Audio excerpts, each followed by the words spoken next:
Soalnya dulu saya juga ada sedikit panggilan gitu, tapi ya hilang mau. Gitu. Memuaskan hobi saya kan sepak bola. Misalkan masa mau Romo nggak pernah jatuh cinta sih mau? Ya, soal ketertarikan dengan lawan jenis jatuh cinta itu memang ada. Apakah yang kamu cari?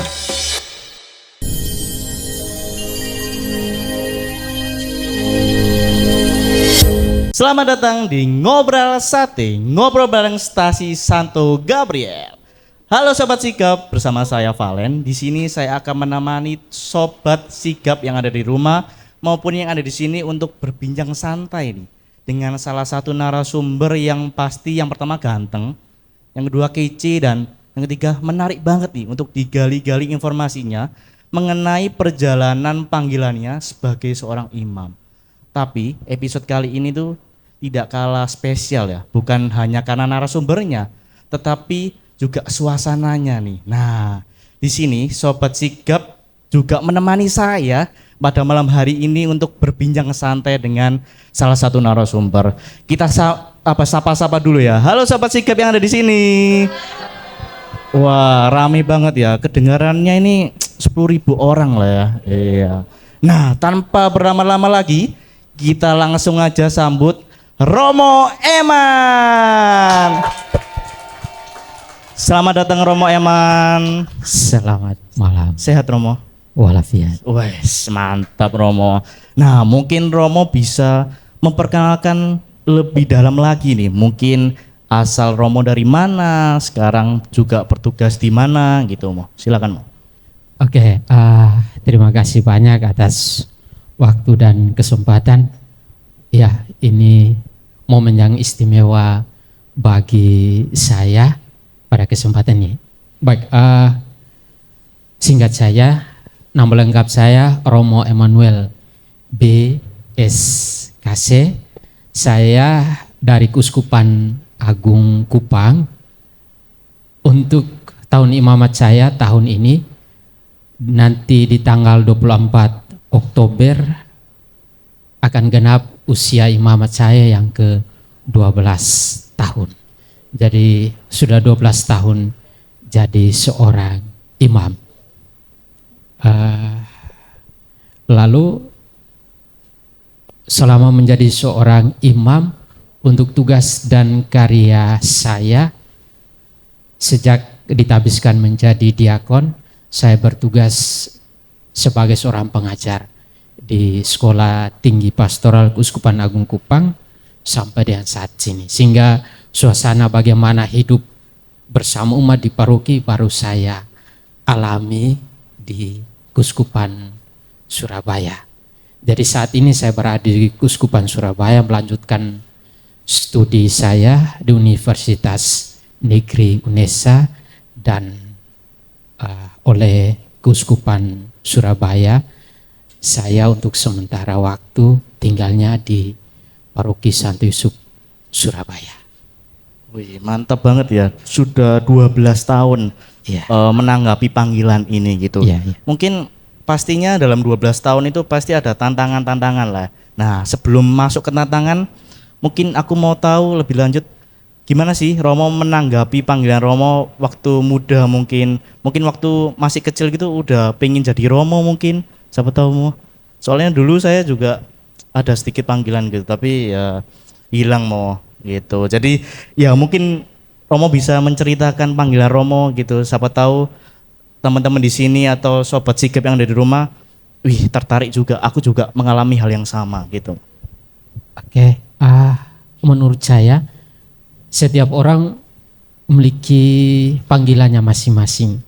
Tapi berkaitan dengan panggilan ini tergantung kepada bagaimana orang yang dipanggil itu mau menanggapi ya atau tidak. Jadi secara singkat saja kisah panggilan saya yang pertama bahwa waktu masih kecil ya ada seorang pastor ya dia sering berkunjung ke rumah. Lalu itu ya ada ketertarikan awal itu. Kemudian waktu SMP, sekolah SMP saya tinggal di asrama.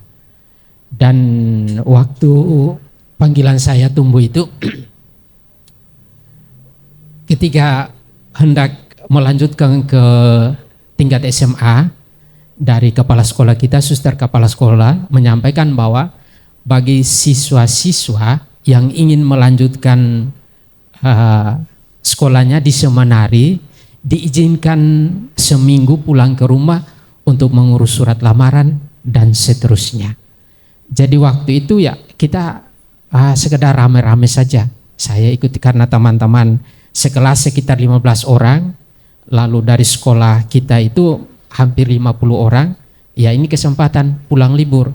Jadi ikut saja, saya sekedar itu mengikuti rame-rame teman-teman pulang ke rumah lalu ngurus untuk masuk seminari. Lalu setelah di seminari menengah tingkat SMA, ya sekedar itu, tidak ada rasa bahwa dipanggil atau tidak, tapi itu lebih berkaitan dengan untuk memuaskan hobi saya. Hobi saya kan sepak bola. Jadi belajar seperti biasa, tetapi malam tidur yang saya pikirkan itu cepat pagi lalu sore supaya bisa bermain sepak bola. Jadi seperti itu, kisahnya seperti itu. Jadi tidak ada yang merasa bahwa sudah terpanggil ingin jadi imam. Jadi prosesnya seperti itu. Kemudian dalam perjalanan waktu itu semakin dimurnikan. Jadi saya memutuskan terakhir untuk mau menjadi imam setelah menyelesaikan top tahun orientasi pastoral. Jadi setelah sarjana, lalu tahun pastoralnya 2 tahun untuk Keuskupan Agung Kupang, saya prakteknya di Keuskupan Manokwari Sorong 2 tahun. Setelah kembali dari sana, ya saya sudah serius untuk memilih menjadi seorang imam. Mungkin cerita singkatnya seperti itu. Wih, mulus sekali ya perjalanannya gitu. Mungkin bisa diceritain lebih dalam gitu Mo. Kayak apa sih dalam perjalanannya itu tantangan-tantangan yang dihadapi dalam menanggapi panggilan gitu. Soalnya di masa sekarang ini kayak sulit gitu loh Mo. Kita gampang tergoda dengan hal duniawi gitu, kayak wih cantik banget Cak, ya apa iki gitu. Gak iso nikah juga kan gitu ya. Apa Mo? Mungkin Romo juga merasakan, masa Romo nggak pernah jatuh cinta sih Mo? Gitu. Baik, tantangan sebelum menjadi imam atau tantangan setelah menjadi imam supaya sebelum waktu menjalani orientasinya gitu. Oh ya, kalau tantangan itu sebelum menjadi imam saya pikir bahwa sangat banyak, dan itu menjadi tantangan untuk semua anak muda remaja yang berproses untuk menanggapi panggilannya.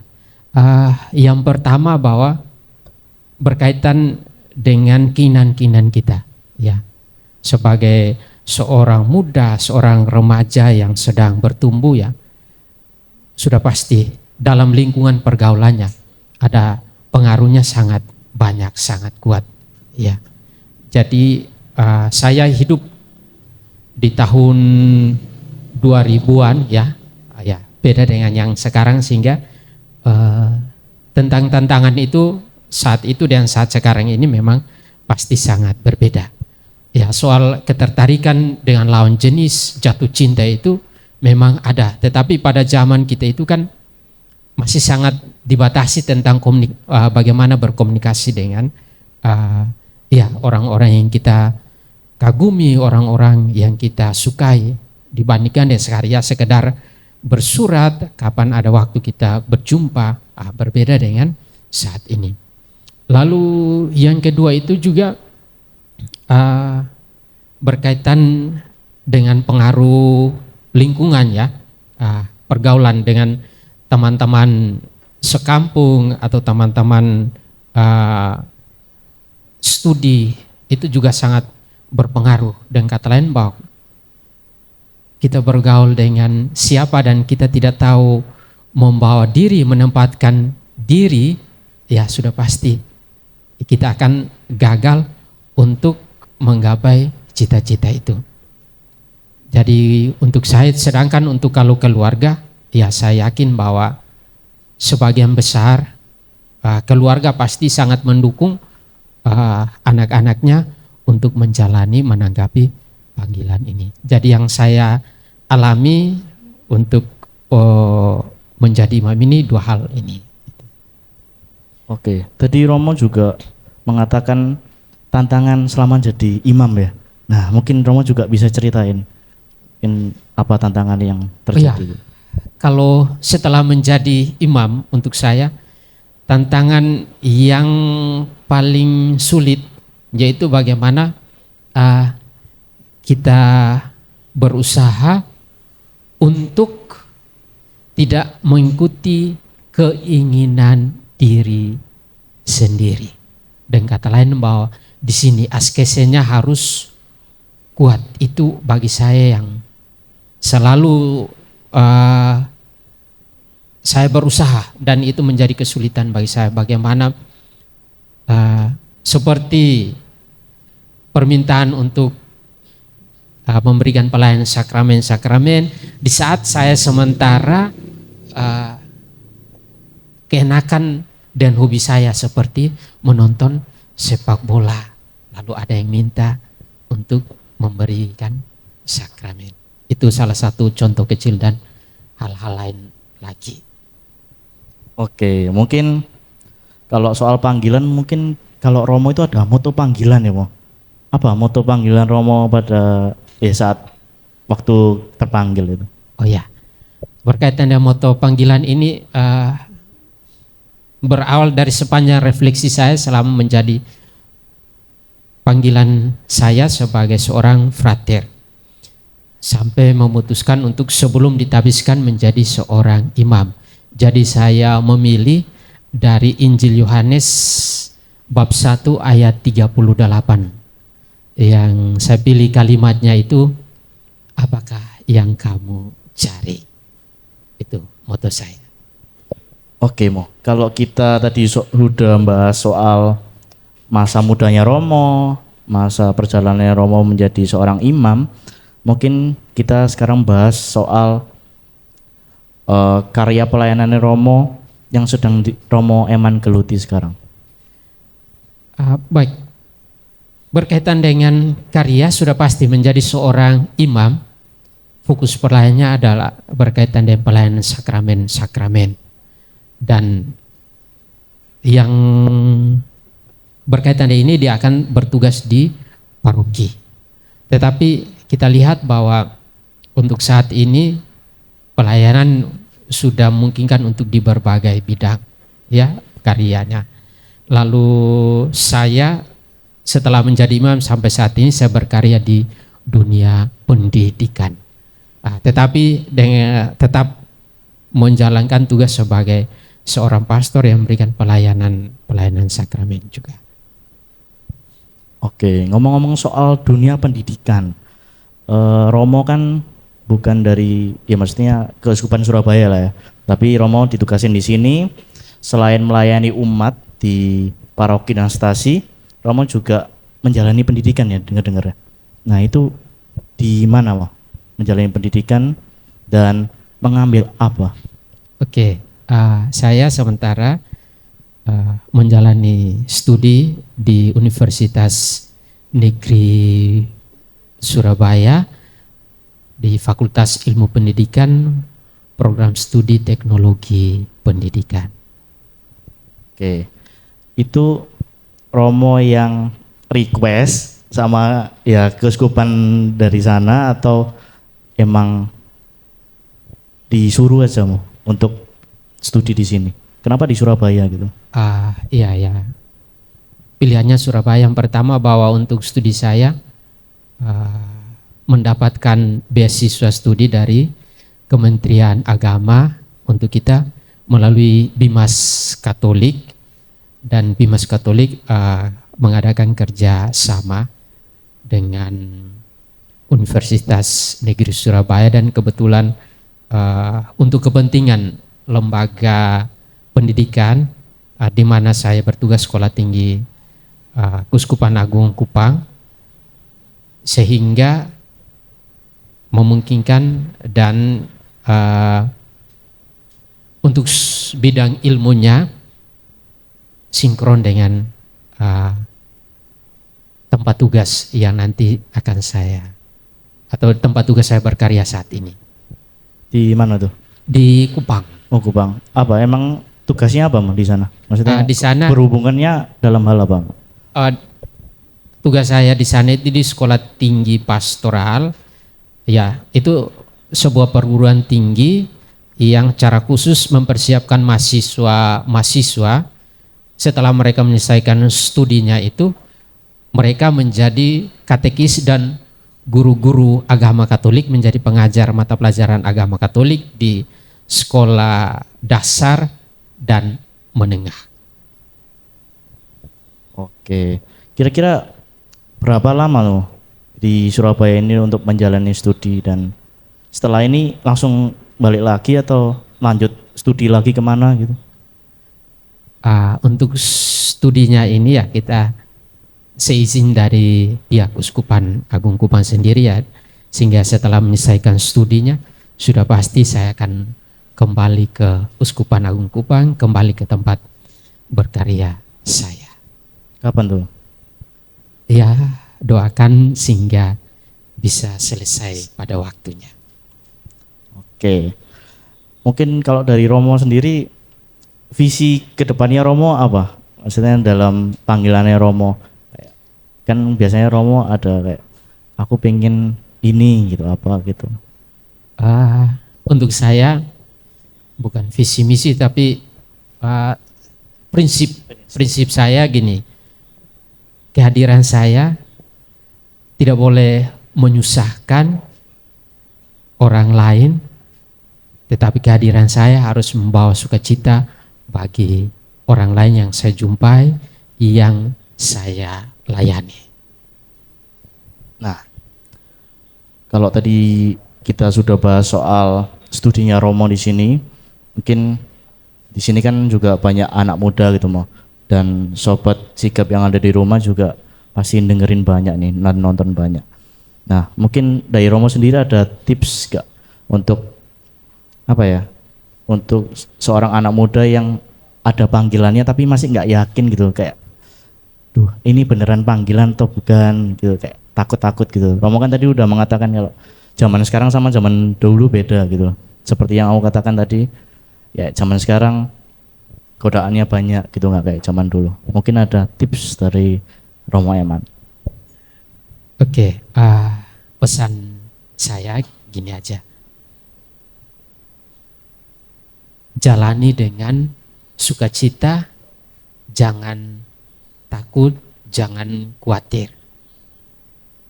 Itu saja yang mungkin saya pesankan untuk adik-adik yang merasa diri bahwa terpanggil dan sementara menjalani. Jalani saja, maju terus, pantang mundur, sudah pasti bahwa ada tantangan, ada kesulitannya, tetapi kalau Tuhan yang memanggil, tidak ada yang mustahil. Sukacita. Nah, ngomong-ngomong sukacita, apakah jadi Romo itu selalu sukacita? Apakah nggak ada dukanya sama sekali? Iya, sukacita itu yang harus kita bawa. Jadi meskipun bahwa hati kita mungkin tidak enak, ada bebannya, tetapi ketika kita berhadapan dengan umat yang kita layani, yang kita jumpai, harus menghadirkan sukacita. Karena ya, umat ketika dia datang berjumpa dengan kita, dia ingin melepaskan segala bebannya, sehingga kalau situasinya yang seperti itu ya kita harus menghadapi mereka dengan sukacita. Kalau untuk duka citanya siapa saja pasti ada. Nonton bola tadi. Iya.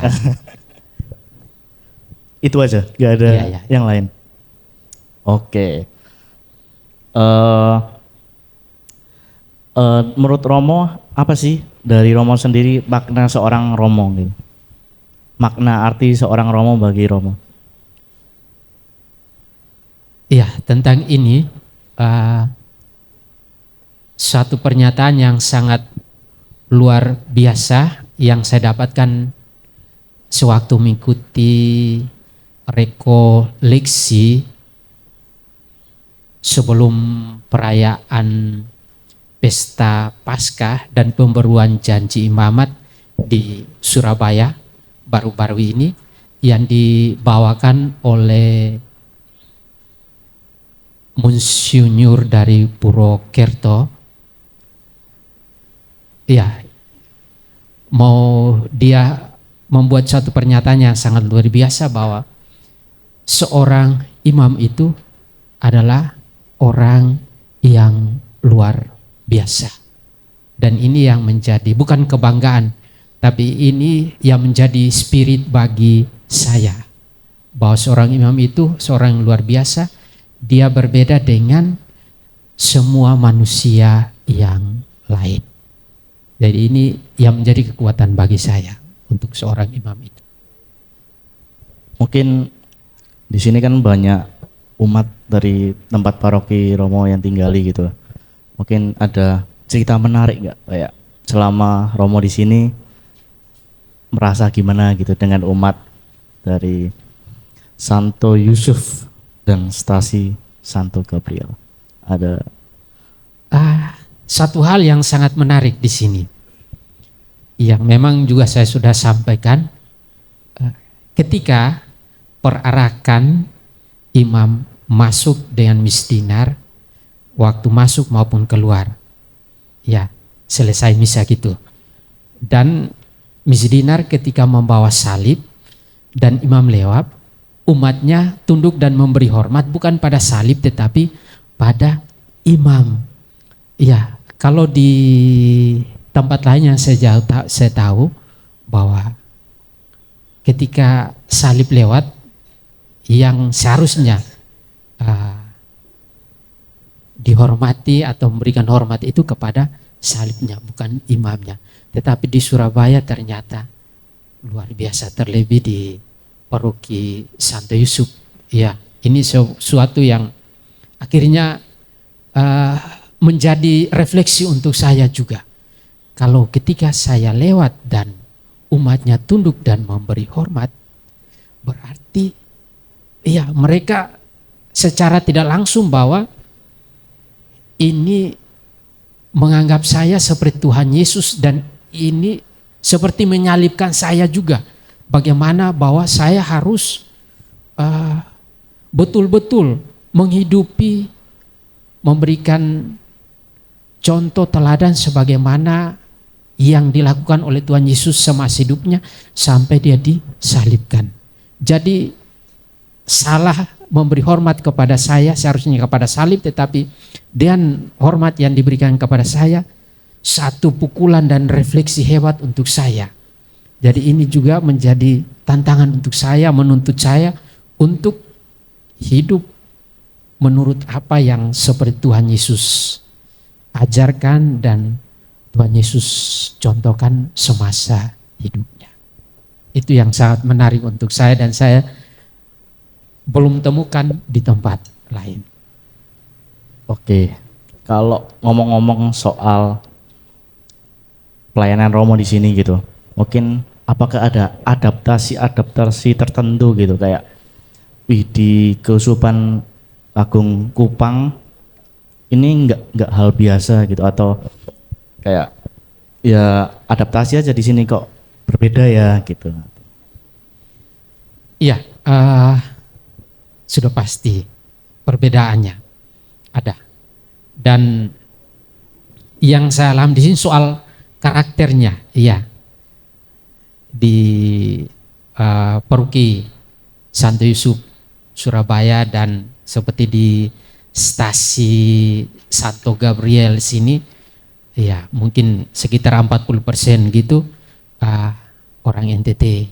Jadi ya orang NTT umumnya karakternya agak kasar dan seterusnya. Ini yang iya, pertama-tama saya harus beradaptasi, bicaranya harus halus, harus lebih sopan dan seterusnya. Jadi kadangkala ya saya